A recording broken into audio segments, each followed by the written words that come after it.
नमस्कार, फाइटर समाचार में आपका स्वागत है। पेश आज 13 अप्रैल शाम 4 बजे राजस्थान की खास खबरें। अमेरिका आज से हॉर्मुज स्ट्रेट पर नाकेबंदी लागू करने जा रहा है। अमेरिकी सेंट्रल कमांड के मुताबिक भारतीय समय अनुसार शाम 7:30 बजे से ईरान के बंदरगाहों की ओर जाने आने वाले जहाज़ों को रोका जाएगा। राष्ट्रपति डोनाल्ड ट्रंप ने कहा कि नाकेबंदी का मकसद ईरान की तेल बिक्री रोकना है। ट्रंप के मुताबिक कई अन्य देश भी इस प्रयास में अमेरिका का साथ दे रहे हैं। ट्रंप ने दावा किया है कि ईरान की सैन्य ताकत को भारी नुकसान हुआ है और उसकी नौसेना लगभग खत्म हो चुकी है। उन्होंने कहा कि 158 जहाज तबाह किए जा चुके हैं। नाकेबंदी के ऐलान के बाद वैश्विक तेल कीमतों में तेज उछाल आया है। वेस्ट टेक्सास इंटरमीडिएट $104 प्रति बैरल और ब्रेंट क्रूड $102 प्रति बैरल के पार पहुंच गया है। इस बीच वॉल स्ट्रीट जर्नल की रिपोर्ट में कहा गया है कि पाक में हुई वार्ता के विफल होने के बाद अमेरिका ईरान पर दोबारा सैन्य हमले करने पर भी विचार कर रहा है। जयपुर के महाना थाना इलाके में चलती बाइक पर युवती से छेड़छाड़ करने और उसका वीडियो बनाने के मामले में पुलिस ने 4 आरोपियों को गिरफ्तार किया है। जयपुर दक्षिण डीसीपी राजश्री राज ने बताया कि घटना पिछले साल दिसंबर की है, जिसका वीडियो 10 अप्रैल को सोशल मीडिया पर वायरल हुआ था। पुलिस ने त्वरित कार्रवाई करते हुए करीब 500 सीसीटीवी कैमरों की फुटेज खंगाले और आरोपियों को धर दबोचा। पकड़े गए आरोपियों में टोंक निवासी 24 वर्षीय मनराज मीणा और सुदामा मीणा शामिल है, जिन्होंने युवती से बदसलूकी की थी। वहीं उनके साथ मौजूद 19 वर्षीय महेश बंजारा और दौसा निवासी 21 वर्षीय लोकेश बंजारा ने इस पूरी घटना का वीडियो बनाया था। मुख्य आरोपी मनराज के खिलाफ पहले से 5 आपराधिक मामले दर्ज हैं। वीडियो वायरल होने के बाद सभी आरोपी हुलिया बदलकर फरार चल रहे थे। पुलिस फिलहाल आरोपियों से अन्य वारदातों के संबंध में पूछताछ कर रही है। राजस्थान में पंचायत और नगरीय निकाय चुनावों से पहले अन्य पिछड़ा वर्ग का आरक्षण तय करने के लिए राज्य सरकार ने सक्रियता बढ़ा दी है। राज्य निर्वाचन आयोग ने इसके लिए एक विशेष मोबाइल ऐप के जरिए ऑनलाइन सर्वे कराने की योजना बना रहा है। इस ऐप के माध्यम से लगभग 20 बिंदुओं पर परिवारों की विस्तृत जानकारी जुटाई जाएगी। जिला कलेक्टरों को इस सर्वे की प्रारंभिक तैयारियों के निर्देश दिए जा चुके हैं।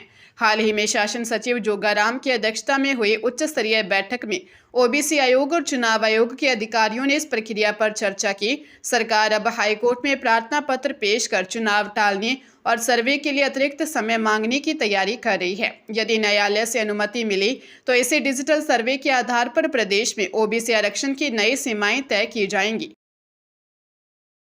करनाल में नकली सोना बेचकर नामी ज्वेलरी शोरूम्स को चूना लगाने वाली पिता बेटी की जोड़ी को पुलिस ने गिरफ्तार कर लिया है। दिल्ली निवासी आरोपी युवती खुशी अपने पिता के साथ मिलकर गैंग चला रही थी। उन्होंने शहर के ओपीएस ज्वेलर्स सहित कई हाई प्रोफाइल दुकानों को निशाना बनाया और करीब 10 लाख रुपए का नकली सोना असली बताकर बेच दिया। ठगी का खुलासा तब हुआ जब ज्वेलर्स ने सोने की जांच की और उसे नकली पाया। सीसीटीवी फुटेज में युवती कभी भाई बहन तो कभी पति पत्नी बनकर अलग अलग साथियों के साथ दुकानों पर आती दिखी। चौंकाने वाली बात यह है कि आरोपी युवती की 16 अप्रैल को शादी होने वाली थी। पुलिस ने वीडियो साक्ष्यों के आधार पर दोनों को गिरफ्तार कर कोर्ट में 4 दिन के रिमांड पर लिया है। फिलहाल पुलिस इस बात की जांच कर रही है कि उनके पास यह नकली सोना कहां से आता था और गैंग में अन्य कौन शामिल है। इंडियन प्रीमियर लीग के 19वें सीजन के 21वें मैच में आज सनराइजर्स हैदराबाद का मुकाबला राजस्थान रॉयल्स से होगा। यह मैच हैदराबाद के राजीव गांधी इंटरनेशनल स्टेडियम में शाम 7:30 बजे से शुरू होगा। इस सीजन में राजस्थान का प्रदर्शन बेहद शानदार रहा है और टीम अपने सभी 4 मैच जीतकर पॉइंट्स टेबल में शीर्ष पर काबिज है। वही हैदराबाद के लिए सफर कठिन रहा है, जहां टीम ने 4 में से केवल 1 मैच जीता है। आंकड़ों की बात करें तो हैदराबाद का पलड़ा भारी है, जिसने दोनों टीमों के बीच हुए 21 मुकाबलों में से 12 जीते हैं। विशेषकर अपने घरेलू मैदान पर हैदराबाद ने राजस्थान के खिलाफ 6 में से 5 मैच जीते हैं। हैदराबाद के लिए हेनरिक क्लासन बेहतरीन फॉर्म में हैं, जबकि राजस्थान के वैभव सूर्यवंशी ऑरेंज कैप और रवि बिश्नोई पर्पल कैप के साथ अपनी टीम की मुख्य ताकत बने हुए हैं। हाईकोर्ट ने फर्जी सर्टिफिकेट के जरिए नौकरी पाने की शिकायतों पर सुनवाई करते हुए महत्वपूर्ण टिप्पणी की। अदालत ने स्पष्ट किया कि दिव्यांगता का आकलन यदि एक बार विभागीय निर्देश पर मेडिकल बोर्ड द्वारा किया जा चुका है तो संबंधित व्यक्ति को बार बार परीक्षण के लिए बुलाकर परेशान नहीं किया जा सकता। न्यायाधीश अशोक कुमार जैन ने कुलदीप चौधरी की याचिका पर यह आदेश दिया। याचिकाकर्ता के अधिवक्ता मिर्जा फैसल बेग ने कोर्ट को बताया कि लो विजन श्रेणी में पुनर्मूल्यांकन के बाद अभ्यर्थी की दिव्यांगता 40% से अधिक पाई गई थी। इसके बावजूद एसओजी ने उसे पुनः उपस्थित होने का नोटिस थमा दिया। हालांकि कोर्ट ने यह भी साफ किया कि यदि किसी ने धोखाधड़ी से प्रमाण पत्र लिया है तो विभाग को पुनर्मूल्यांकन का अधिकार है और ऐसे पुलिस कार्रवाई पर पूरी तरह रोक नहीं लगाई जा सकती। अदालत ने सरकार को कानून के दुरुपयोग और वास्तविक दिव्यांगों के अधिकारों के बीच संतुलन बनाने का निर्देश दिया है। उदयपुर के सुखेर थाना क्षेत्र में सड़क हादसे में 3 युवकों की मृत्यु हो गई। चिरवा टनल के पास एक तेज रफ्तार बेकाबू ट्रेलर ने बाइक सवार 3 दोस्तों को अपनी चपेट में ले लिया। टक्कर इतनी भीषण थी कि बारापाल निवासी प्रेमचंद मीणा, मुकेश मीणा और उनके एक साथी की मौके पर ही मौत हो गई।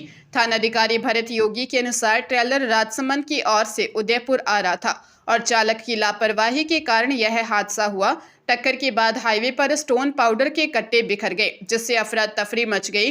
पुलिस ने मौके पर पहुंचकर शवों को एमबी हॉस्पिटल पहुंचाया और यातायात सुचारू करवाया। हादसे के बाद चालक मौके से फरार हो गया, जिसकी तलाश जारी है। राजस्थान में निकाय और पंचायत चुनाव टलने से राज्य निर्वाचन आयोग की तैयारियों पर खर्च हुए लगभग 30 करोड़ रुपए व्यर्थ जाने की आशंका है। सरकार द्वारा ओबीसी प्रतिनिधित्व आयोग का कार्यकाल सितंबर तक बढ़ाने से स्पष्ट है कि चुनाव अगले 7-8 महीनों तक नहीं होंगे। इस देरी के कारण आयोग के गोदामों में करोड़ों का चुनावी सामान डंप पड़ा है। आयोग ने पहली बार एक निजी कंपनी से 5 करोड़ 90 लाख रुपए की अमिट स्याही खरीदी है, जिसकी गुणवत्ता समय के साथ घटने का डर है। इसके अलावा पड़ोसी राज्यों से ईवीएम लाने पर 3 करोड़ रुपए खर्च हुए और अब उन्हें वापस भेजने पर भी इतना ही खर्च होगा। मतदाता सूची तैयार करने और प्रशिक्षण पर हुए 5 से 6 करोड़ रुपए भी दोबारा खर्च करने पड़ सकते हैं। निर्वाचन आयुक्त राजेश्वर सिंह के अनुसार बिना आरक्षण निर्धारण का चुनाव संभव नहीं है। इस पूरी प्रक्रिया में जनता के करोड़ों रुपए की बर्बादी पर सवाल उठ रहे हैं। भीषण गर्मी को देखते हुए राजस्थान हाईकोर्ट ने प्रदेश भर की अदालतों के कार्य समय में परिवर्तन किया है। यह नई व्यवस्था 13 अप्रैल से लागू होकर 28 जून तक प्रभावी रहेगी। नए शेड्यूल के अनुसार हाईकोर्ट में न्यायिक कार्य अब सुबह 8 बजे से दोपहर 1 बजे तक संचालित होंगे, जिसमें सुबह 10:30 से 11 बजे तक मध्यांतर रहेगा। वही कार्यालय समय सुबह 7:30 बजे से शुरू होगा। अधीनस्थ न्यायालयों के लिए भी समय बदला गया है। यहाँ सुनवाई सुबह 8 बजे से दोपहर 12:30 बजे तक होगी। पीठासीन अधिकारी सुबह और दोपहर के समय चैम्बर में प्रशासनिक कार्य निपटाएंगे। कार्यालय का समय सुबह 7:30 से दोपहर 1 बजे तक निर्धारित किया गया है। कोर्ट के इस निर्णय से चिलचिलाती धूप में अधिवक्ताओं, पक्षकारों और कर्मचारियों को बड़ी राहत मिलेगी। आयोग ने सभी संबंधित केंद्रों को इन निर्देशों की पालना सुनिश्चित करने को कहा है।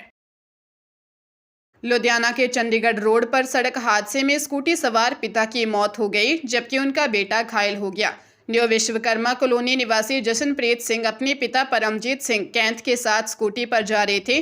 तभी इकाई अस्पताल के पास गलत दिशा से आ रहे एक तेज रफ्तार ट्रेलर ने उन्हें टक्कर मार दी। प्रत्यक्षदर्शियों और बेटे के अनुसार ट्रैक्टर चालक जगजीत सिंह नशे में धुत था और लापरवाही से वाहन चला रहा था। टक्कर इतनी भीषण थी कि स्कूटी पूरी तरह क्षतिग्रस्त हो गई। गंभीर रूप से घायल परमजीत सिंह को अस्पताल ले जाया गया, जहां इलाज के दौरान उन्होंने दम तोड़ दिया।